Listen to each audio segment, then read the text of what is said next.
Come study with me எல்டர் பிராக் நிகழ்ச்சிக்கு வரவேற்கிறேன். இன்று நாம் 2 சாமுவேல் 15 முதல் 18 வரை பார்க்கப் போகிறோம். இது தாவீதின் வாழ்க்கையில் மிகவும் வேதனையான பகுதிகளில் ஒன்று.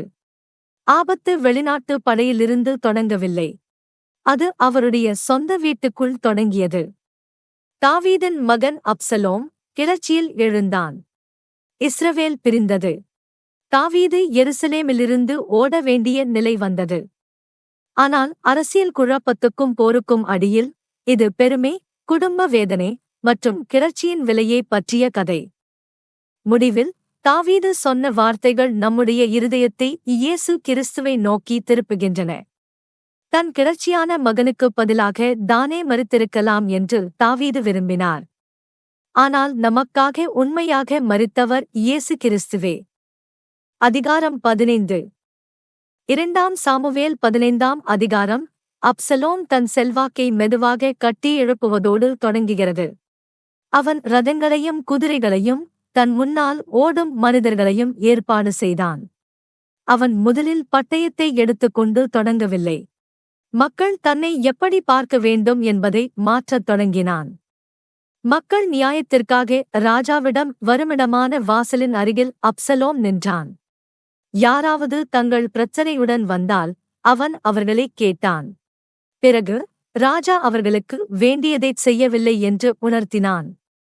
நான் இந்த தேசத்தில் நியாயாதிபதியாக இருந்தால் ஒவ்வொருவருக்கும் நியாயம் செய்வேன் என்று அவன் சொன்னான்.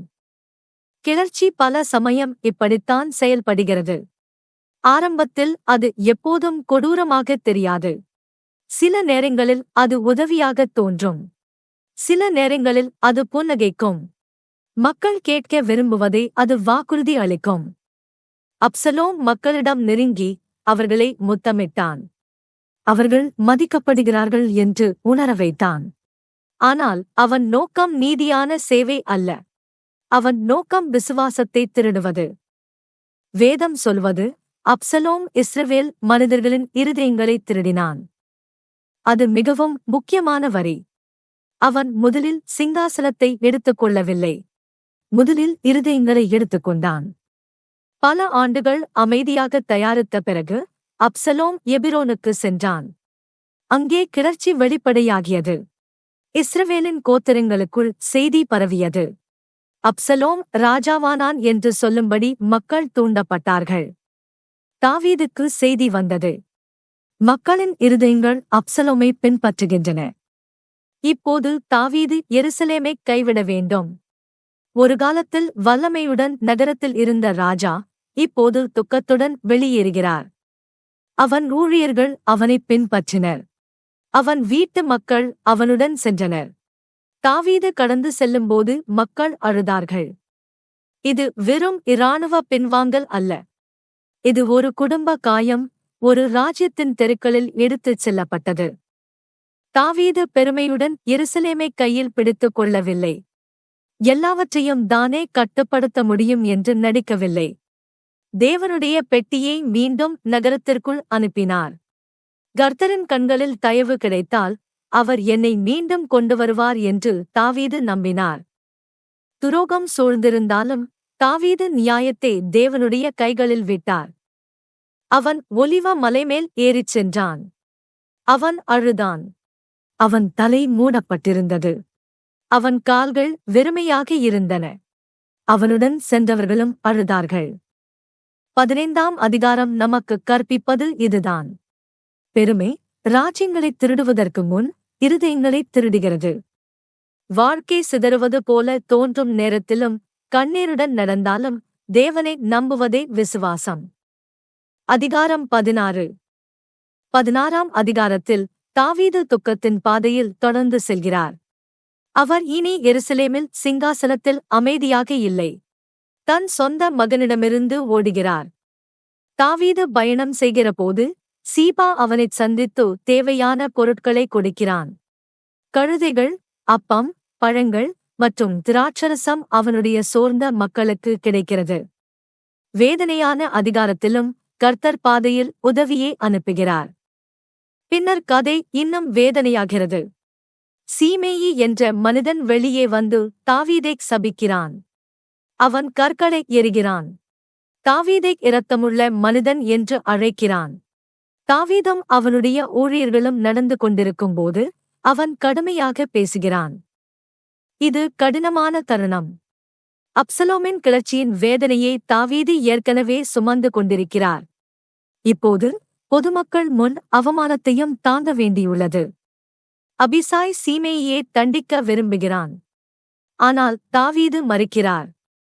தாவீது அவமதிப்புக்கு வன்முறையால் பதிலளிக்கவில்லை. யாரோ அவன் பெருமையை காயப்படுத்தினார்கள் என்பதற்காக தன் அதிகாரத்தை பயன்படுத்தவில்லை. அதற்கு பதிலாக தாவீது தன் துன்பத்தை தாழ்மையுடன் பார்க்கிறார். கர்த்தர் தன்னை பார்க்கிறார் என்று அவர் அறிந்தார். கர்த்தர் இந்த நிலையை தன்னைவிட நன்றாக நியாயந்தீர்ப்பார் என்று நம்பினார். கர்த்தர் என் துன்பத்தை பார்த்து நன்மையால் எனக்கு பதிலளிக்கலாம் என்று தாவீது சொல்கிறார். அதனால் சீமேயி சரியானவன் என்று அர்த்தமில்லை. தீய வார்த்தைகள் நல்லவை என்று அர்த்தமில்லை. ஆனால் கசப்பான மனம் தன்னை ஆட்சி செய்ய தாவீது அனுமதிக்கவில்லை. இயேசு கிறிஸ்துவின் சீடர்கள் சில நேரங்களில் தொடர்ந்து நடக்க வேண்டும். கற்கள் காயப்படுத்தாததால் அல்ல. வார்த்தைகள் வலிக்காததால் அல்ல. ஆனால் மற்றவர்கள் காணாததை கர்த்தர் காண்கிறார் என்பதனால். இதற்கிடையில் அப்சலோம் எருசலேமில் நுழைகிறான். கிளர்ச்சி தொடர்கிறது. நகரம் குழப்பத்தால் நிரம்புகிறது. வெளியில் பார்த்தால் 16ஆம் அதிகாரம் வெற்றியின் அதிகாரம் அல்ல. ஆனால் ஆவிக்குரிய விதமாக அது வல்லமையான ஒன்றைக் காட்டுகிறது. தாவீதுக்கு திரும்பத் தாக்கும் அதிகாரம் இருந்தது. ஆனால் அவர் தாழ்மையைத் தேர்ந்தெடுத்தார். 16ஆம் அதிகாரம் நமக்கு கற்பிப்பது இதுதான். சில நேரங்களில் விசுவாசம் என்பது வாதத்தில் வெல்வது அல்ல. காயமடைந்த இருதயத்துடன் முன்னே நடந்து நியாயத்தை தேவனிடம் விடுவதே விசுவாசம். அதிகாரம் 17. 17ஆம் அதிகாரத்தில் கிளர்ச்சி ஆலோசனைக்கும் திட்டத்திற்கும் மாறுகிறது. இந்த அதிகாரம் ஆலோசனை, நேரம், தூதர்கள் மற்றும் கர்த்தரின் அமைதியான பாதுகாப்பால் நிரம்பியுள்ளது. அகித்தோப்பேல் அப்சலோமுக்கு ஆபத்தான ஆலோசனை கொடுக்கிறான். தாவீதை உடனே துரத்த வேண்டும் என்று அவன் சொல்கிறான். தாவீது சோர்வாகவும் பலவீனமாகவும் இருக்கும் நேரத்தில் தாக்க வேண்டும் என்று நினைக்கிறான். இராணுவ கணக்கில் பார்த்தால் அது வலுவான ஆலோசனை. தாவீது சோர்ந்திருந்தார். அவன் மக்கள் கலங்கியிருந்தார்கள். வேகமான தாக்குதல் அவரை அழித்திருக்கலாம். ஆனால் தாவீதின் நண்பனான ஊசாய் அங்கே இருந்தான். ஊசாய் வேறொரு ஆலோசனை கொடுத்தான். அவன் அப்சலோமை காத்திருக்கச் சொன்னான். தாவீதுக்கும் அவன் மனிதர்களுக்கும் போரில் வல்லமை உண்டு என்று நினைவுபடுத்தினான்.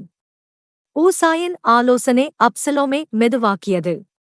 இந்த தருணத்தில் கர்த்தர் செயல்பட்டார் என்று வேதம் காட்டுகிறது. அப்சலோமுக்கு தீங்கு வரும்படி கர்த்தர் அகித்தோப்பேலின் நல்ல ஆலோசனையை தோற்கடித்தார். இது முக்கியமான உண்மை. கர்த்தர் தமது ஊழியர்களை எப்போதும் பெரும் சத்தத்தோடு காப்பாற்றுவதில்லை. அவர் நேரத்தின் மூலம் செயல்பட முடியும். விசுவாசமான நண்பர்களின் மூலம் செயல்பட முடியும். சரியான நேரத்தில் வரும் எச்சரிக்கையின் மூலம் செயல்பட முடியும். ஊசாய் ஆசாரியர்களிடம் செய்தி அனுப்பினான். ஆசாரியர்கள் தங்கள் மகன்களின் மூலம் செய்தி அனுப்பினார்கள். அப்சலோம் நகர்வதற்கு முன் செய்தி தாவீதிடம் சேர வேண்டும். ஆனால் தூதர்கள் காணப்பட்டார்கள். அவர்கள் ஒரு கிணற்றில் மறைந்தார்கள். ஒரு பெண் கிணற்றை மூடி அவர்களை பாதுகாத்தாள். கிளர்ச்சி ஆபத்தானது. பாதை உறுதியற்றது. ஆனால் எச்சரிக்கை தாவீதிடம் சேர்ந்தது. தாவீதும் அவன் மக்கள் யோர்தானை கடந்தார்கள். உடனடி ஆபத்திலிருந்து அவர்கள் விலகினர். அகித்தோப்பேல் தன் ஆலோசனை பின்பற்றப்படவில்லை என்று கண்டான். அவன் பெருமையும் நம்பிக்கையின்மையும் அவனை விழுங்கின. பின்னர் தாவீதுக்கு மற்றவர்களிடமிருந்து உதவி கிடைத்தது. சோர்ந்திருந்த மக்களுக்காக உணவு, படுக்கைகள் மற்றும் பொருட்கள் வந்தன. 17ஆம் அதிகாரம் நமக்குச் சொல்லுவது இதுதான்.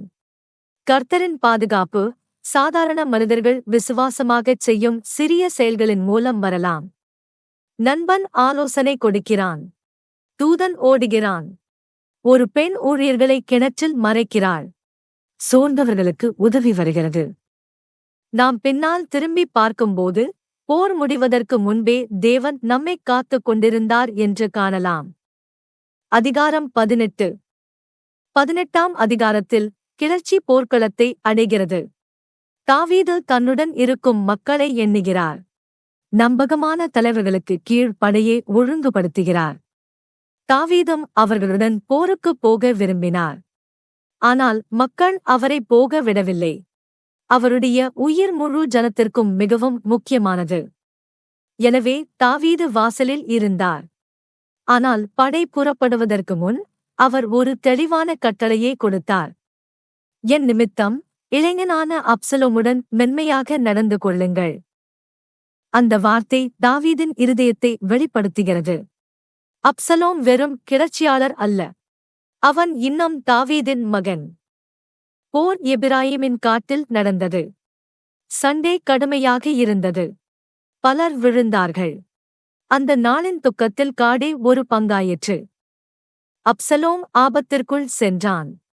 தன் தகப்பனை விட தன்னை உயர்த்த நினைத்த மகன் தாழ்த்தப்பட்டான்.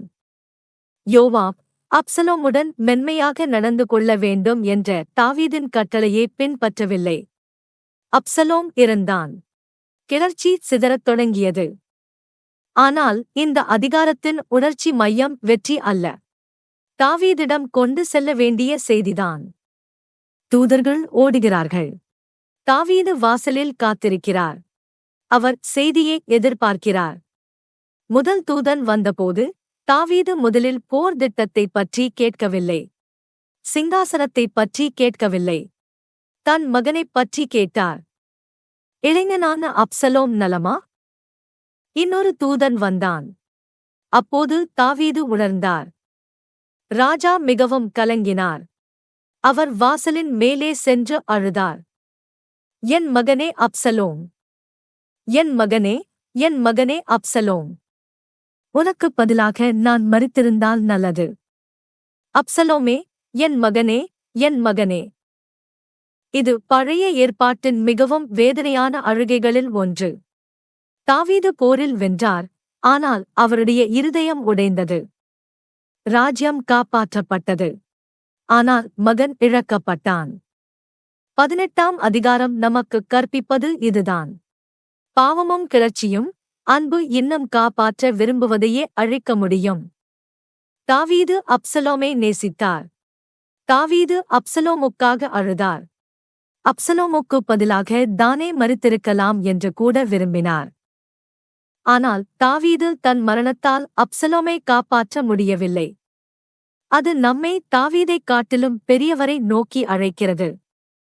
இயேசு கிறிஸ்து கிளர்ச்சியான உலகத்தை பார்த்தார். அவர் அழுதத்தோடு நிற்கவில்லை. அவர் இறங்கினார். அவர் துன்பப்பட்டார். அவர் மரித்தார். அவர் உயிர்த்தெழுந்தார். தாவீது, உனக்குப் பதிலாக நான் மரித்திருந்தால் நல்லது என்றார். இயேசு கிறிஸ்து சொல்ல முடியும், நான் மரித்தேன். 2 சாமுவேல் 15 முதல் 18 வரை உள்ள பாடம் ஒரு உடைந்த ராஜ்யத்தைப் பற்றியது மட்டுமல்ல. அது பெருமை கொண்டு வரும் துக்கம், தேவன் அளிக்கும் இரக்கம் மற்றும் எந்த பூமியிலுள்ள ராஜாவும் சரிசெய்ய முடியாததை மீட்கும் இரட்சகரைப் பற்றியது. இயேசு கிறிஸ்துவில் தொலைந்தவர்கள் வீட்டுக்கு அழைக்கப்பட முடியும். காயமடைந்தவர்கள் குணமடைய முடியும். உடைந்த ஒவ்வொரு இருதயமும் மீண்டும் நம்பிக்கையை காண முடியும்.